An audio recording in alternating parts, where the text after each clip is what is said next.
할렐루야. 귀한 찬양의 은혜 받은 줄로 믿습니다. 자, 우리 옆에 분과 같이 한번 인사합니다.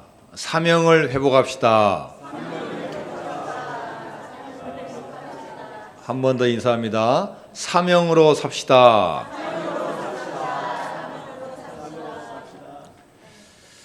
어느 임금님이 하루는 정원에 나가 보았더니 화단에 꽃과 나무들이 죽어가고 있습니다. 깜짝 놀란 임금님이 참나무에게 왜 죽어가고 있냐고 물어봤습니다. 참나무가 하는 말이 멋진 전나무처럼 키도 크지 못한데 살아서 뭐 하겠습니까? 라고 비관하는 것이었습니다. 그래서 전나무에게 물어봤습니다. 너는 왜 죽느냐?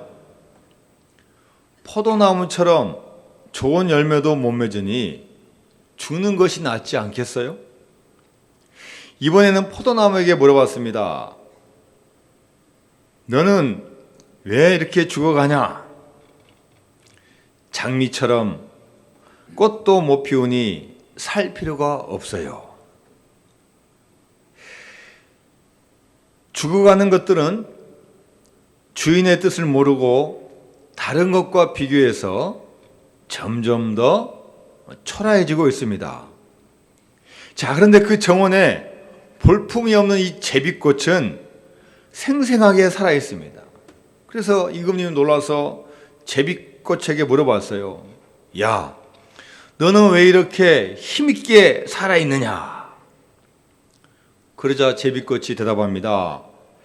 임금님께서 저를 여기 심으신 것은 제가 이곳에 꼭 필요하기 때문임을 압니다. 그래서 저는 키가 작고 예쁘지 않아도 제비꽃으로 열심히 피어서 임금님을 기쁘게 해드리고 저도 기쁘게 하는 것입니다. 제비꽃은 어떤 꽃, 어떤 나무와 비교하지 않고 주인이 나를 심어준 그 뜻을 헤아리고 있습니다. 여러분, 이 세상에 똑같은 얼굴, 똑같은 성격, 똑같은 환경을 가진 분은 한 분도 없습니다.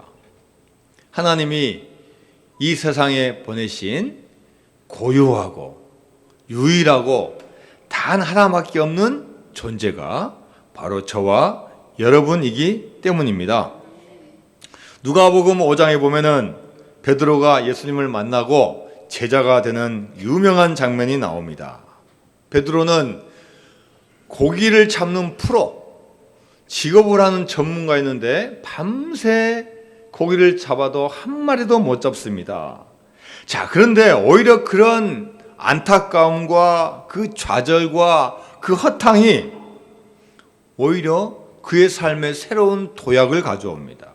오히려 고기를 안 잡힌 것을 통해서 예수님을 만나게 되고 예수님의 제자가 되고 주님 앞에서 회개하면서 자신의 사명을 깨닫게 됩니다. 그동안은 고기 잡는 어부였다면 앞으로는 사람을 낚는 어부로서의 인생을 살아가게 되는 것입니다. 여러분, 사명은 멀리서 발견하는 거 아닙니다. 지금 내가 살고 있는 이 현장에서, 내가 살고 있는 지금 사업장과 직장과 이 교회와 이 일터에서 발견되는 겁니다. 혹시 여러분 고기가 안 잡히십니까? 사업이 잘 안 되고 내가 뜻대로 안 되는 거 있습니까? 실패와 좌절이 아니라 주님께서 다시 우리에게 나오라는 신호이고 사명을 붙잡으라는, 사명을 다시 회복하라는 기회가 될 줄로 믿습니다. 주님은 우리 형편을 다 아셔요. 우리가 아무리 속이고 우리가 아무리 이렇게 포장을 해도 주님은 우리의 속마음을 다 아십니다. 우리 머리털까지 다 세시고요. 우리 DNA, 심지어 이 혈관의 흐름까지도 다 아시는 분이셔요. 여러분, 세계에 있는 질병이 몇 종류나 되겠습니까? 암의 종류가 몇 개나 되겠습니까? 머리 끝에서 발끝까지요. 전부 다 걸리면 다 암이에요. 심각이 되면 다 암이에요. 그런데 우리는 암도 안 걸리고 걸려도 한 개만 걸리고 암 수십 개 걸리신 분 저 한 번도 못 봤어요. 다 하나님께서 그때그때마다 지켜주시고 또 걸려도 해결할 방법을 주시고 치유해 주시고 하나님께서 끝까지 우리를 지켜주시는 하나님이 되는 줄로 믿습니다. 우리가 이 자리에 있는 것도 하나님의 은혜로 여기에 있는 겁니다. 우리 어떤 공로나 업적이나 내 실력대로 있는 게 아니라 하나님께서 우리를 불러주시고 구원해 주시는 그 은혜 때문에 여기에 있는 것입니다. 여러분, 어떤 사람이 사명자입니까? 사명자는 주님의 말씀을 따라가는 사람입니다. 주님께서 말씀하셨을 때 나에게 주시는 말씀이구나. 창세기 말씀 나 들으라고 주시는 말씀이구나. 요한복음 말씀 내가 읽고 순종하라고 주는 말씀이구나. 이걸 우리가 순종을 해야 된다는 거예요.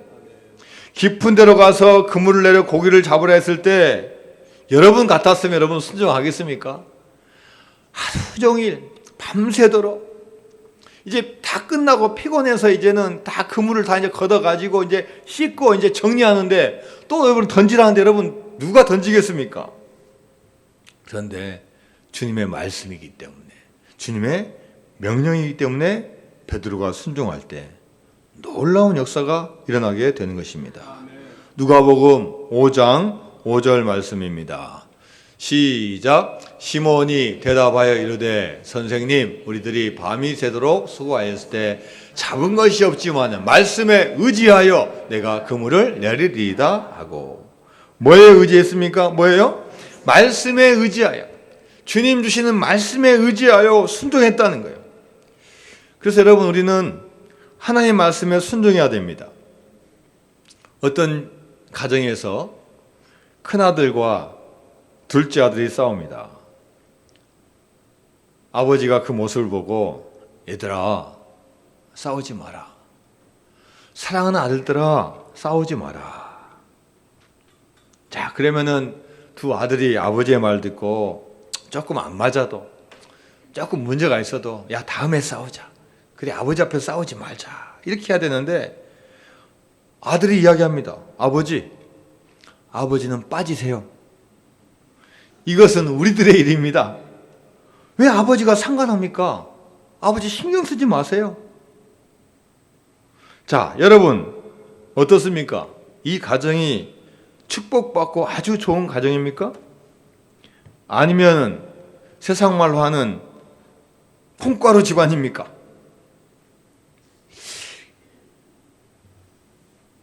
여러분 잘 살펴보니까요, 이게요 우리들의 모습이더라고요. 저의 모습이더라고요. 하나님은 수없이 말씀하시는데 하나님 좀 빠져주세요. 우리끼리 알아서 할 텐데 하나님 꼭 그것까지 신경 쓰실 필요 있으십니까? 내 자녀들아, 주 안에서 순종하라 말씀하시는데 하나님 신경 쓰지 마세요. 우리들이 알아서 할게요. 하나님 말씀도 듣지 않고 교회 말도 듣지 않고 목사님 말씀도 듣지 않습니다. 들어야 하고 들음으로 말미암아 순종해야지 그 문제가 해결되고 믿음의 성장을 이루는데 자기 안에 갇혀 있는 거예요. 존 비비어가 쓴 순종이라는 책에 이런 글이 있습니다. 사람들은 이곳에서 저곳으로, 저곳에서 이곳으로 자꾸만 옮겨 다닙니다. 은혜를 찾아서, 기적과 역사를 찾아서, 좋은 가르침을 찾아다니느라 바쁩니다.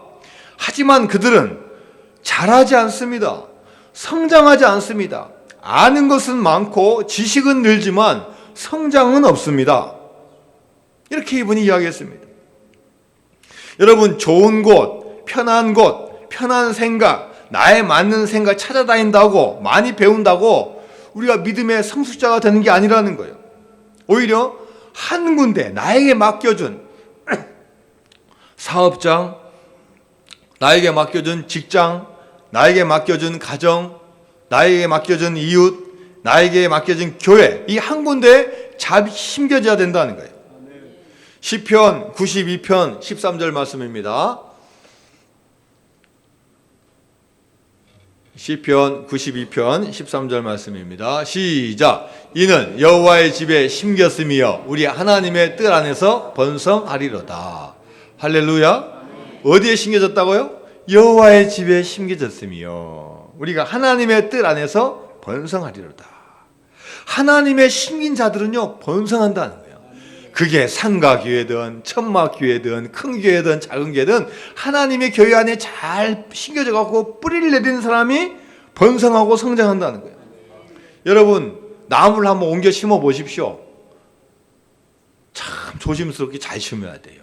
이게 물이 잘 빠지는가, 깊이가 얼마나 되는가. 또 옮겨 심을 때 여러분 또 뿌리를 다 가져갈 수 없지 않습니까? 그러면 뿌리를 이렇게 쳐야 되지 않습니까? 이걸 잘 옮겨 심었는데요, 잘 못 심으면요, 얼마 가지 못해서 죽습니다. 뿌리가 많다가 줄어들었습니다. 뿌리가 땅에 잘 깊이 내려야 되는데 거기에 적응하지 못하면 이 나무는 죽게 되고 맙니다. 옮겨 심을 때마다, 자꾸 옮겨 심을 때마다 뿌리가 점점 작아지는 거예요. 뿌리가 작아지듯이 옮겨 다니는 사이에 우리의 믿음도 작아져 버린다는 거예요. 그러다가 열매가 없어지고 결국은 죽고 만다는 겁니다. 그래서 여러분, 우리는 하나님께서 어떤 일을 주시면요, 그만하라고 할 때까지 거기에 끝까지 심겨져서 사명을 잘 감당하면 하나님께서 여호와의 집에서 번성하는 축복을 여러분에게 허락하여 줄 줄로 믿습니다. 오늘 본문에서 바울은 에베소 교회 지도자들과 헤어지면서 이제는 언제 다시 만날지 모르는 긴박한 상황 가운데서 고백하는 말입니다. 자, 사도행전 20장 24절 말씀 같이 읽습니다. 시작. 내가 달려갈 길과 주 예수께 받은 사명 곧 하나님의 은혜의 복음을 증언하는 일을 마치려면은 나의 생명조차 조금도 귀한 것으로 여기지 아니하노라. 아멘. 바울은 복음을 증언하는 일을 마치려 지금 한다고 합니다. 지금 마친다는 것은요, 앞으로 완성한다는 것을 말하고 있습니다. 그리고 앞에 있는 23절 뒷부분을 보니까요, 결박과 환난이 나를 기다린다 하시나.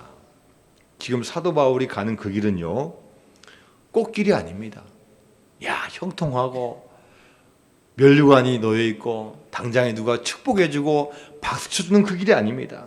가는 길 자체가 잡힐 수밖에 없고 어려움이 기다리는 그 길입니다. 그러나 그 길을 가는 이유가 뭡니까? 결박과 환난이 기다리지만 내가 달려갈 길과 주 예수께 받은 그 사명이 있기 때문에 그 길을 가는 겁니다. 바울에게는 주님 안에서 품은 원대한 계획이 있습니다. 예루살렘을 가고 로마를 거쳐서 땅끝까지라고 여겨지는 스페인까지 이르러서 복음을 증거하는 그런 사명을 그 가운데 갖고 있는 것입니다. 설사 가는 도중에 어려움이 온다 할지라도 그게 하나님의 뜻이고 사명이라면 내가 감당하겠다는 겁니다. 심지어 뭐라고 말합니까? 나의 생명조차 조금도 귀한 것으로 여기지 아니하노라. 이렇게 고백하고 있습니다. 고린도전서 15장 31절 말씀입니다. 시작. 형제들아, 내가 그리스도 예수 우리 주 안에서 가진 바 너희에 대한 나의 자랑을 두고 단언하노니 나는 날마다 죽노라. 여러분, 사명자인 바울은 어떤 마음으로 가지고 살고 있는 거예요? 나는 날마다 죽노라. 날마다 죽는 마음으로 살지 않으면은 이 사명을 감당할 수 없다는 겁니다. 여러분, 사명이라고 할 때 이 사자는 무슨 사자입니까? 보낼 사자, 심부름 사자예요. 이 명자는 무슨 명자입니까? 목숨 명자예요. 무슨 뜻입니까? 하나님이 심부름을 시키려고 이 세상에 보내신 목숨이라는 거예요. 우리는 어떤 모양으로 태어났든지 하나님께서 우리에게 심부름 시키려고 이 세상에 보내신 목숨, 생명이라는 겁니다. 각자의 다 사명은 다 틀리지만 필요 없는 생명체, 필요 없는 존재는 아무도 없다는. 여러분, 약 중에 맨소레담 있습니까? 맨소레담을 만들어 부자가 된 알버트 알렉산더 하이드라는 분은 사업을 하다가 부도가 난 적이 있습니다. 그 당시로는 10만 달러라는 엄청난 빚을 지게 되었습니다. 그런데 놀라운 사실은 그가 빚쟁이가 되고서 인생이 달라졌다는 거예요. 비록 돈은 빚졌지만 그는 어려움과 고통 속에서 참 신앙인으로 거듭났습니다. 그가 다시 일어서야 되겠다. 이 마음먹은 순간 두 가지 변화가 그 가운데 찾아왔습니다. 그 전에는 무늬만 교인이었는데 이제는 신실한 교인으로 바뀌었습니다. 주일 지키는 것을 가장 첫 번째로 놓았습니다. 그 다음에 두 번째로 11조를 내기 시작한 것입니다. 회사에서 같이 일하는 직원들이 말합니다. 빚이 많은데 11조 헌금이 무슨 의미가 있겠습니까? 비꼬는 투로 질문합니다. 그러나 하이드는 이렇게 대답합니다. 제가 드리는 것은 아직 온전한 헌금이 아닙니다. 그저 빚을 갚는 수준입니다. 하나님은 저의 첫 번째 채권자이십니다. 하나님한테 우선 빚을 갚고자 합니다. 그러다 보면 사랑하는 주님 앞에 가장 존귀한 것을 드리게 될 것입니다. 그의 고백은 애언처럼 들어맞았습니다. 어렵고 힘든 상황 속에서도 모든 것을 참고 하나님을 섬기니까 사업이 놀랍도록 달라지기 시작하고 나중에 큰 물질을 소유해서 하나님의 큰 일을 감당할 수가 있게 되었습니다. 여러분, 인생의 초점을 어디에 두냐가 중요한 거예요. 인생의 초점을 바로 맞추는 순간 그 사람의 모든 것이 달라지게 될 줄로 믿습니다. 세상에서 큰일을 하신 분들 여러분 잘 보십시오. 그냥 대충 사시고 또 조그마한 목표를 가지고 하신 분 한 분도 없습니다. 다 어느 시점에서 확고한 어떤 계기가 있었습니다. 그리고 그 계기를 통해서 나에게 주어진 확고한 사명을 다 발견한 분들입니다. 사명자는 그냥 돈을 쫓아가고 직장을 쫓아가고 세상의 풍류를 쫓아가는 게 아니라 사명자는 표대를 향하여 나아가는 사람입니다. 사명자는 어떤 핑계나 이유 되지 않습니다. 어려워도 나가고 좋아도 나갑니다. 내 상황보다는 하나님이 나에게 부여주신 그 사명을 바라보고 나아가는 것입니다.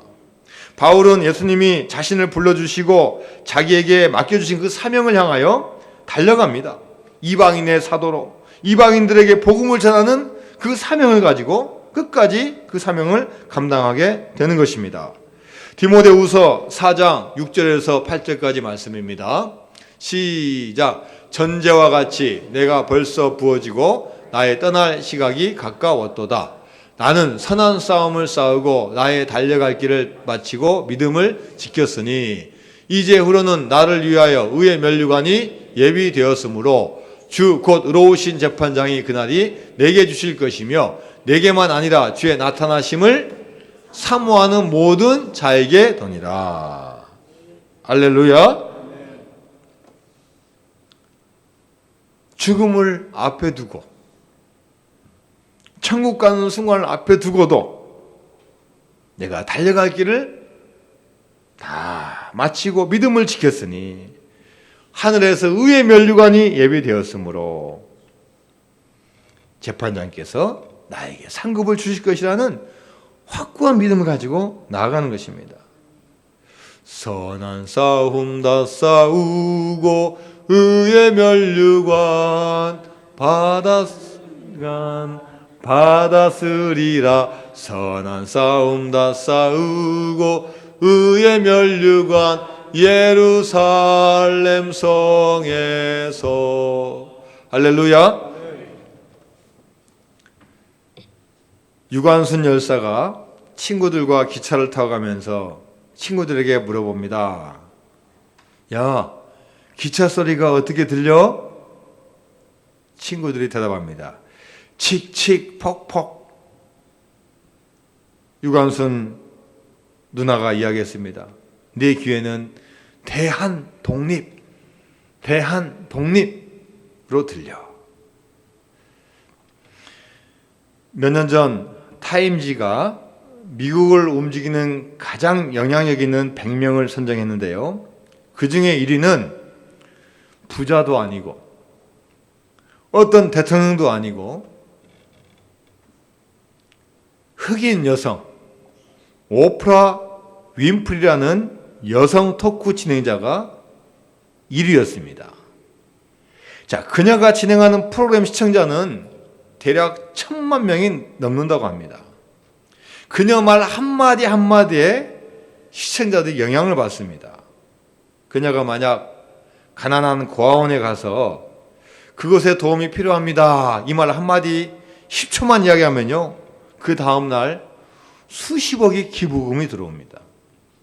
그녀가 손에 책 한 권을 딱 들고 제가 이 책을 읽었는데요, 참 감동 깊었습니다 하면요, 그 다음날 이 책이 베스트셀러가 됩니다. 말 한마디 한마디에 영향력이 있습니다. 자, 여러분, 이런 영향력이 어디서부터 비롯되었겠습니까? 그녀가 책을 한 권 썼는데요, 책 제목이 뭐냐? 이것이 사명이다 라는 책입니다. 그 책에 보면 윈프리의 4가지 인생 철학이 있습니다. 첫 번째, 남보다 더 가졌다는 것은 축복이 아니라 사명이다. 자기보다 못한 사람을 도와주어야 할 책임이 있기 때문이다.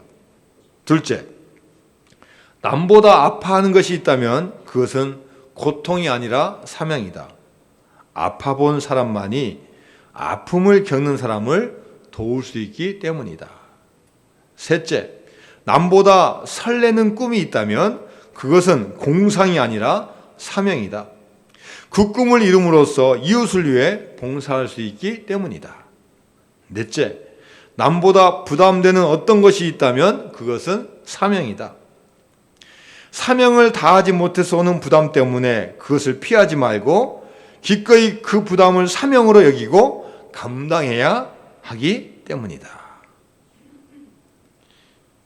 이 오프라 윈프리는 어렸을 때 가난과 어려움 속에 살았습니다.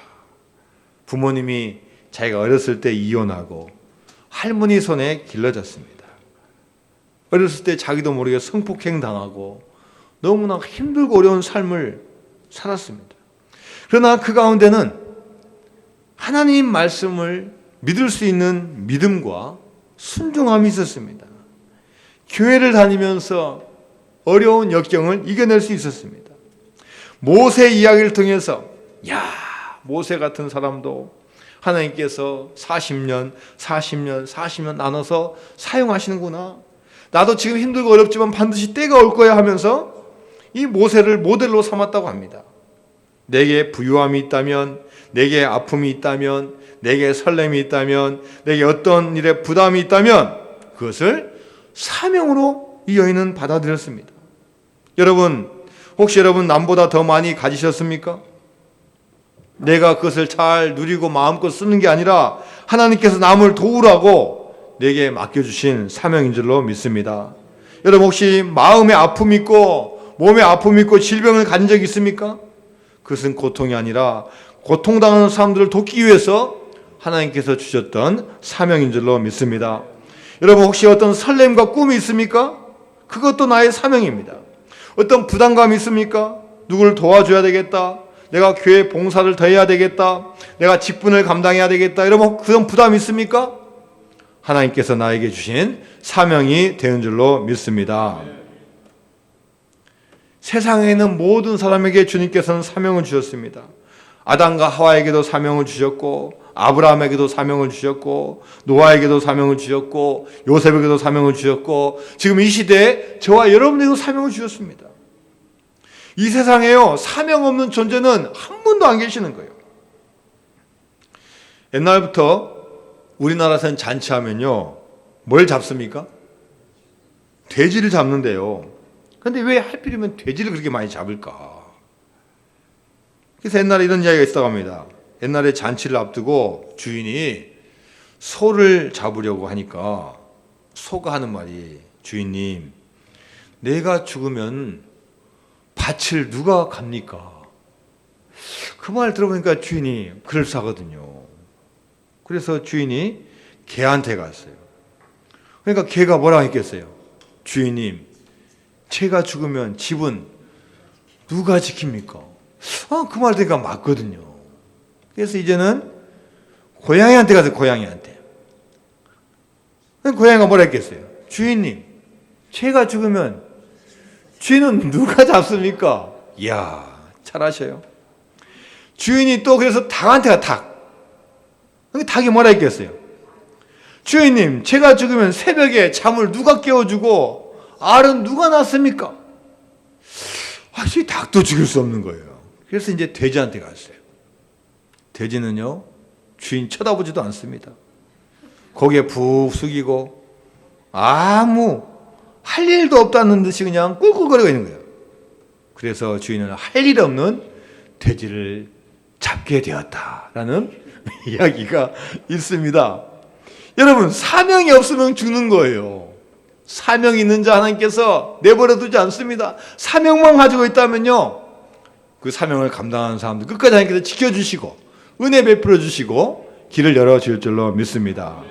예수님은 교회에 사명을 주셨습니다. 우리에게 사명을 주셨어요. 여러분 잘 알고 있는 마태복음 28장 19절에서 20절까지 말씀입니다. 시작. 그러므로 너희는 가서 모든 민족을 제자로 삼아 아버지와 아들과 성령의 이름으로 세례를 베풀고 내가 너희에게 분부한 모든 것을 가르쳐 지키게 하라. 볼지어다 내가 세상 끝날까지 너희와 항상 함께 있으리라 하시니라. 할렐루야. 여러분, 사명은요, 물론 여러 사명이 있습니다. 주변에 둘러보면 사명 아닌 게 없죠. 자식 잘 키우는 것도 사명이고, 직장 생활 열심히 하는 것도 사명이고, 또 가정을 잘 꾸리는 것도 사명이고, 다 사명입니다. 그러나 여러분, 진짜 해야 될 사명은 어디서 오는 겁니까?